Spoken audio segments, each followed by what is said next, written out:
because I think he can. Yeah, that was a great trade, and I mean, as long as you keep Benning, they gotta let someone else run free agency. But, lock him up. Lock him in the closet. Exactly. Benning has done a good job putting together this team outside of some free agent signings. As much as I love Jay Beagle. $3 million. Antoine Rousseau. But, this team has a very good core moving forward. And it'll be interesting to see, I don't know if Tanev stays. Seems like probably not. It'll be interesting to see what they do with that blue line. Yeah. But, I mean, I think they're still kind of in a weird spot for now. I think some of these contracts that they've signed are up, and they don't sign any new bad ones. I mean, we could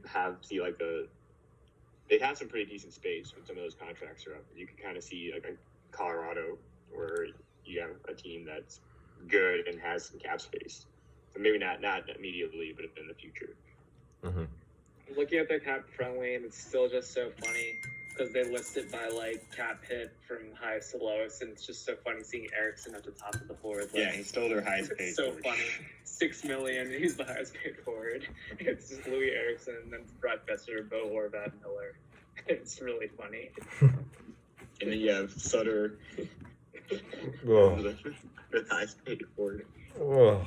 They have 1 more year of Pedersen at $1 million next season, and then he's an RFA, so he has to get paid after next season. So he's gonna get a lot of money.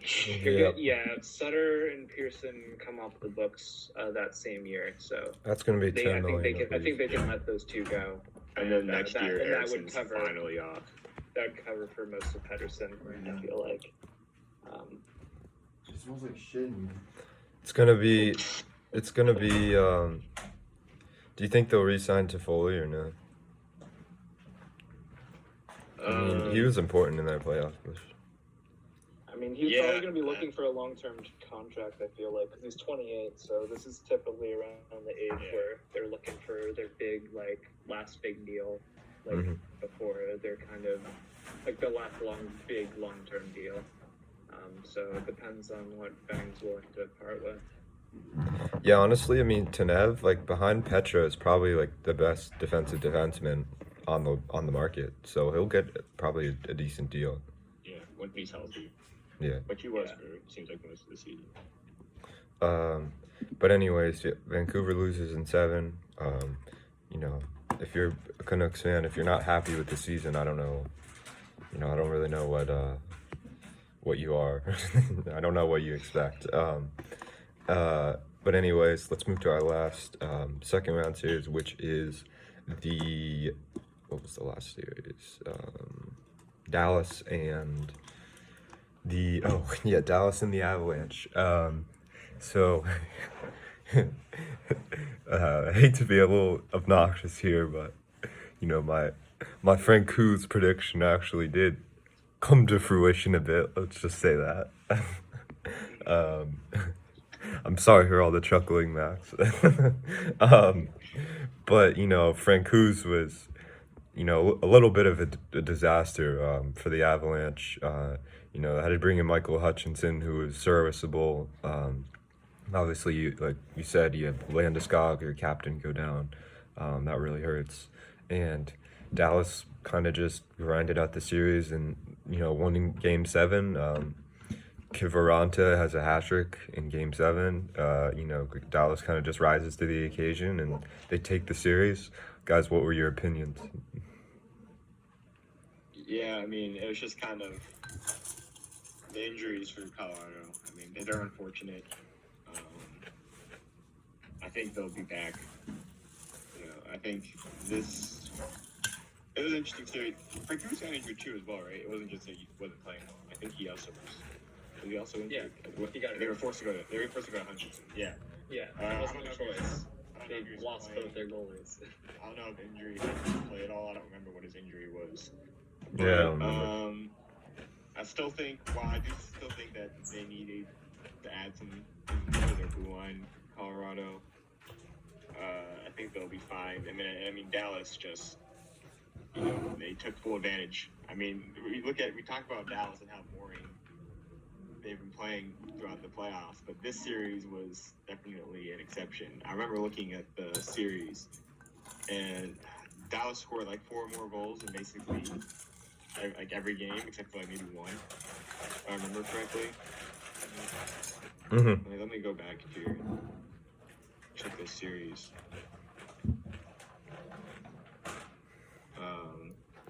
Yeah, outside of one game, they scored like 4 more goals, I think. And that one other game, they had 3. So I mean, it's unfortunate for Colorado. It would have been an interesting series if they were healthy. Mm-hmm. But credit to Dallas, like they've just been playing at a different level right now. Yeah, I mean, I think if you're a Colorado fan, you kind of feel left out watching the Western Conference Finals because your team should have been there. Your team is just more talented than Dallas. So it's too bad. But injuries happen, and it's just really unfortunate because I think if you're an Avs fan, you really wanted that. After losing in the playoffs for a couple of years, you really wanted that. Western Conference Finals Cup appearance, and you didn't get it this year. But you got to look on the bright side, which is that you have not only do you have a sick offensive core, but you have the number 1 prospect, Bowen Byram, who will probably, don't you think he'll probably play next year? And pairing him with, That's very likely. And adding him to that D core it's just gonna make them lethal. So you just gotta look on the bright side, I think. Max, what do you think? I don't think that Colorado really has to change anything. Once again, I really think it was just incredibly bad luck with their injury situation. I think it was a bit too much to overcome, especially like when your top 2 goalies just go down to injury, you lose your captain. Like that's just almost impossible to overcome, I feel like. Mm-hmm. But I still think all the pieces are there. Burakovsky's an RFA and Nemestikov is a UFA. So you have some like players that you have to re-sign, I think, for your top 9. But your top 6 is basically there. I feel like you still have your top 4 and your D. Like your main parts are still there. Like and they're still there for next season. And I think they have they have $22 million this summer to work with to re-sign a bunch of people. I think that's plenty of wiggle room. Not much has to change. They still have all the makings for a Stanley Cup championship team. I feel like you can't. It's just really hard what they went through. Yeah. It's really hard to overcome, and they still went to Game 7, like overtime. Mm-hmm. Overtime in Game 7, even with everything that they were fighting against. When they were down 3-1 too. They just went up against Kiviranta. Mm-hmm. You can't expect to win that. What college is Byram going to? I mean, they might not even be playing this year, in which case he's definitely going to go pro. I know, Miller and Turcotte are at Wisconsin, but I don't know where Byram is. Byram, I'll look it up. Also Caulfield, unless he's signing. Oh, I'm done. He's in. Why do I think he was in college? He's in the WHL. Yep. Yeah. I was kind of confused. I thought you were. Yeah. Did I miss some news? Yeah. Who was I thinking of? I mean, I guess they had McCarr. For where? But yeah, no, I got confused. Forget what I said. Did McCarr go to BU? I think, right? I'm not sure. Cale McCarr. College. UMass. Oh, okay. Anyways, so yeah, I mean, unlucky for the Avs. But moving on, and I don't think, like you said, I don't think there's much to do in the off season. You kind of just, I think you do play Byram next year if he's ready, obviously, which is, to judge, in the coaching and front office. But in terms of, acquisitions and stuff, I don't think you need to do much. You just need to be ready for the playoffs next year, obviously. But in terms of moving on, the Dallas Stars and the Vegas Golden Knights squared off in the Western Conference Finals. You know, I think this is the best I've ever seen Dallas play. I mean, they really, like I was saying in the beginning, they picked their corners, man. I mean, all their goals were just disgusting, like snipes or breakaways. I mean, they just didn't miss scoring opportunities, and that was what you had to do to beat Leonard. Like, he was playing so well. Like, the only way you could score is score on goals that like you can't save, that are just impossible to save.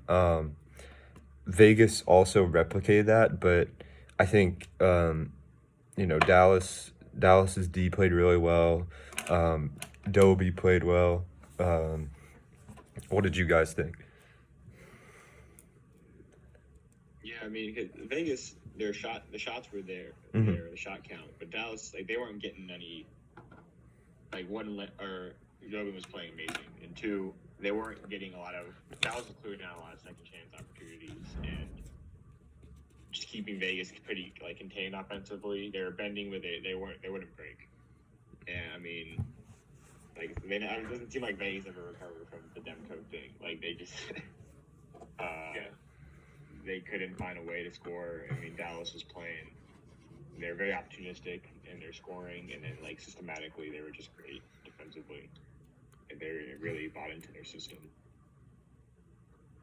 Yeah, like I said, like if Dallas ends up winning the cup, they should send Demko a ring, because as soon as Demko arrived, like, Vegas's high-powered offense just went up in smoke completely.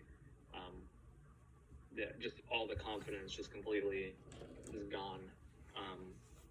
Marchessault, like, didn't score for like 8 games straight or something, like, leading up to the elimination. It was just absolute just collapse of Vegas's offense, and I think their offense was probably their greatest asset, to be honest, and it just wasn't good. Because Vegas, Dallas, they did play well. Like, Doby did play well, but on the other hand, like, they had the lopsided shot count in favor of Vegas, but a lot of that was like perimeter, like, low danger opportunities, and then Dallas would like clear out like the high danger stuff, and like it was kind of skewed. Like, they're throwing a lot at the net, but not a lot of it was really threatening. So it was just it was a great team effort by Dallas to beat out Vegas, and the team who deserved to win that series definitely won. It's really disappointing for Vegas. Once again, it was another kind of heartbreaking way to go out. That's 3 years in a row, kind of just heartbreaking losses. Hey, I don't have much sympathy for them. I never said I had sympathy for them, but it is hard. Yeah, it's not like you can't deny that it's been tough. A tough way to go out, like, 3 years in a row. Yeah. Not that I sympathize with them. That's just how it is. Yeah. And it's also frustrating when, you trade for Leonard. They really like, I feel like they had basically like the perfect team kind of, to win the Stanley Cup this year. I mean, you add to your blue line with Alec Martinez, you bring in that seasoned veteran, to kind of beef up your blue line. And then, Pacioretty comes back. You have a really good group of forwards. Deep fourth line. I mean, they got Alex Tuck on their fourth line, and that's just ridiculous. And then, obviously you trade for Leonard, who I believe was extended. Am I correct? No, he denied that. Oh, okay. Never mind then. So, you make all these moves, and it seemed like they really had like the perfect team, to make it to the Stanley Cup, and they were the guys to beat in the West, and Dallas took care of them. So it's too bad for Vegas. If you're Vegas, what do you do in the offseason to make your team better? They've got everyone pretty much locked up, at least for the next season. Yeah. I mean, Yeah, Except so for- that is a big question mark. And then, There- Fleury's back. Got a big Nosek is a time. UFA and Stevenson is a RFA. Interesting. But those are Yeah. those are the main like guys who I would say if you're trying to lock up, you have to focus on like two of them, maybe one of them, because I think it'd be hard to pay Stevenson what he deserves and also Lena what he deserves. But you could probably sign like Nosek in one of those two. But I would not want to let Lanner walk if I was Vegas. I think their top priority should be getting Lanner back over all else. I mean, as much as Vegas Fleury, fans love Fleury, yeah, Lanner's just a better goalie. The thing about Fleury, Lanner got so much shit for no reason, and DeBurg got so much shit for not playing Fleury. When, if anything, like it could have been a sweep if I think Fleury was starting. Yeah. Lanner's just better. Yeah, Lanner's just a better goalie. I think it's just a lot of rose-tinted glasses and flowers in the eyes for Vegas fans because of Fleury's first year and part of second year there.